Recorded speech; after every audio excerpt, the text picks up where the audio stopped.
हाय, आज आपला मस्त प्रोटीनयुक्त नाश्ता बनत आहे. मी आज मुगाचे डोसेचा बेत बनवला आहे नाश्त्यासाठी. तर हा नाश्ता खूपच चांगला असतो. आपण हमेशा डोसे, डाळीचे, तांदळाचे डोसे बनवून खातो. हेही कधीतरी बनवलेच पाहिजे. तसं तर हे डोसे आमच्या घरात कोण खात नाही, तर मी मुद्दाम बनवत आहे की 1-2 जरी खाल्ले तरी खूप झाले. त्यासाठी आज नाश्त्याला मी हेच डोसे बनवले मुगाचे. तर ह्या डोश्यासाठी एवढं काही करायचं म्हणजे खूप सोपं आहे बनवणं. मी मोड आलेले मूग घेतलेले, त्यामध्ये अद्रक, हिरवी मिरची, जिरे आणि बेसन पीठ आणि रवा बाइंडिंगसाठी टाकलेला. त्याचे मी डोसे हे बनवले. त्यानंतर मग मुलं शाळेत वगैरे गेले नाश्ता वगैरे करून. त्यानंतर म्हटलं हे आपले राहिलेले कामं करून घ्यावं. मग डस्टिंग वगैरे करून घेतली. हे बघा, इथे माझ्या मुलीने कलर जो करता ना त्याचं ते लागलेलं आहे, तर ते पण मी पुसून घेते आहे मस्तपैकी. म्हणजे ते आपलं छान दिसेल, नाही तर खूप घाण दिसतं. तर ते मी करून घेतलं. त्यानंतर म्हटलं चला हे आपलं जे साईड टेबल आहे तेही क्लीन करून घ्यावं.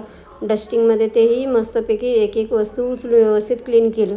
तर कसं आहे मैत्रिणींनो, हे आपले रोजचे कामं असतात. तर हे आपल्याला केले नाही तर आपल्याला स्वतःलाच कसं तरी वाटतं. घरामध्ये असं व्यवस्थित वाटत नाही किंवा करमत नाही, असं होऊन जातं. तर हे कामं करायलाच पाहिजे आणि मीही करते. तुम्हीही नक्कीच करत असाल.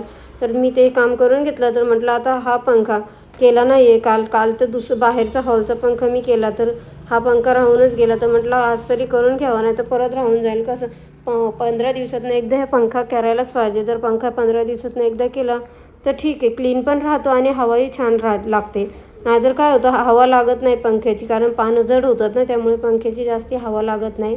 हवा कमी होऊन जाते आणि पंखाही घाण असला तर तो कधीतरी आपली नजर जाते किंवा कोण पाहुणं आलं तर ते घर कसं आपलं घाण दिसतं. त्यासाठी मग मी हे महिन्यातनं 2दा व्यवस्थित आठवणीने करतेच.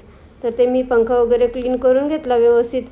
तर म्हटलं चला आता पंखा क्लीन केलाच आहे, तर आता ह्या बेडशीटवर खूपच धूळ पडलेली पंख्याची. नाही म्हटलं तरी कुठं ना कुठं उडून जातेच ती धूळ. त्यामुळे मग तो गादीचा कवर बेडशीटही काढून घेतली आणि ह्या ब्रशने मी ही जी आतली गादी आहे ती क्लीन करत आहे. हे मी ब्रश ना डीमार्टमधनं आणलेलं आहे. काही जास्त महाग नाही, फक्त 150 रुपयाचं हे ब्रश आहे. तर हे ब्रशने मी हमेशा ही गादी क्लीन करते. जर बेडशीट टाकलेलं असलं तर बेडशीट पण मी यानेच क्लीन करते, जेणेकरून ते आतल्या गादीची पण धूळ निघते आणि बेडशीटवरची पण. एकदा बेडशीट टाकली की मी तरी 8 दिवस काढत नाही. तुमचं माहिती नाही, तुम्ही नक्की बदलत असाल 2 दिवसाला 4 दिवसाला, पण मी 8 दिवस तरी ठेवते. आणि पण 8 दिवस ठेवते, पण रोज तो जो ब्रश मी आता तुम्ही दाखवला तो ब्रश रोज मी फिरवत असते. तर मग त्यामुळे तर एकदम व्यवस्थित राहते बेडशीट आणि गादी पण असं क्लीन वाटतं. नाही तर काय होतं, ते रखरख लागतं अंगाला किंवा काय कम्फर्टेबल वाटत नाही.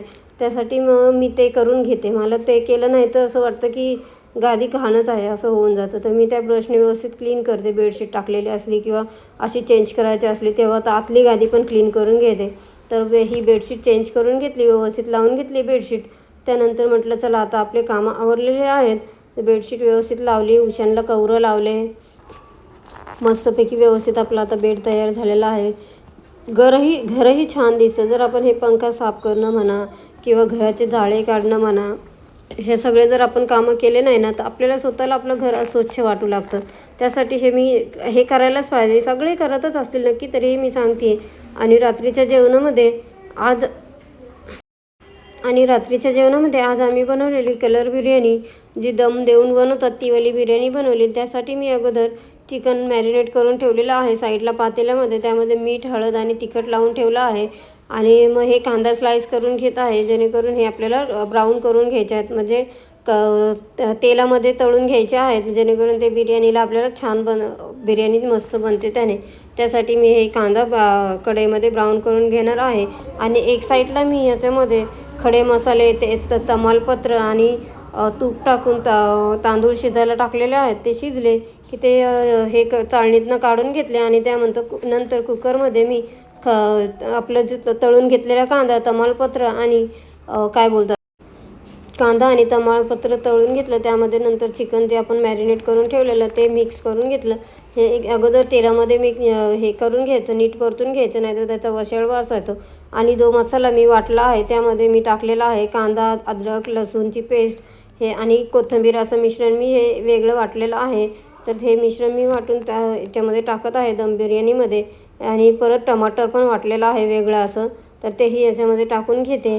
आणि त्यानंतर मग याच्यामध्ये मी चिकन बिर्याणी, सुहानाचा चिकन बिर्याणी मसाला एक पॅकेट टाकलेलं आहे. पॅकेट 5 रुपयावालाच आहे. तेवढं बस होईल अर्धा किलो चिकनसाठी. म्हणजे 1-1.5 किलोची बिर्याणी बनवणार आहोत आपण त्यासाठी. आणि त्यानंतर 2 चम्मच लाल तिखट टाकलेलं आहे आणि थोडीशी दही टाकलेली आहे. तरी पण अर्धी वाटी तरी दही टाकलेली आहे. तर हे सगळं आपण आता मिक्स करून घेऊया आणि मस्तपैकी शिजवून घेऊया. हे बघा आपलं असं शिजलेलं आहे. तर तेल वगैरे वरती येत आहे. तर आता हे आपल्याला लेअरिंग करून घ्यायचे आहेत. तर लेअरिंगसाठी काय करायचं आहे, मी एका पातेल्यामध्ये ग्रीन कलर आणि एका पातेल्यामध्ये म्हणजे थोडा असं ऑरेंज कलर करून ठेवलेला आहे. तर आता हे चिकन थोडंसं वेगळं करून ठेवते, म्हणजे आपल्याला ह्या कुकरमध्येच दम द्यायचा आहे त्यासाठी. तर चिकन अर्ध्यापेक्षा आपण करत एकदम आहोत, आपल्याला 2 वेळा करायचे आहे. आणि म्हणजे अगोदर मी एक वेळा केलेली आहे. आपला जो खाली चिकन आहे, वर व्हाईट राईस आहे, वर त्यानंतर मग हे 2 कलरचे राईस टाकले, त्यानंतर ब्राऊन कांदा टाकला. हेच परत आपण एकदा करणार आहोत की चिकन टाकणार आहोत. नंतर मग परत काय बोलतात व्हाईट राईस, कलरवाले 2 राईस आणि ब्राऊन राईस असं व्यवस्थित लेअरिंग करून घेऊया. आणि हे सगळं व्यवस्थित आपण लेअरिंग लावून याच्यावर गॅसवरती ठेवूया. जर तुम्हाला माझा व्हिडिओ आवडला असेल तर लाईक सबस्क्राईब करा.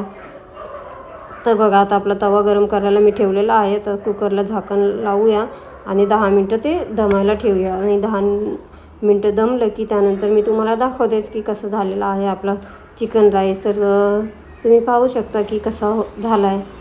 चला भेटूया नवीन व्हिडिओमध्ये. Bye bye.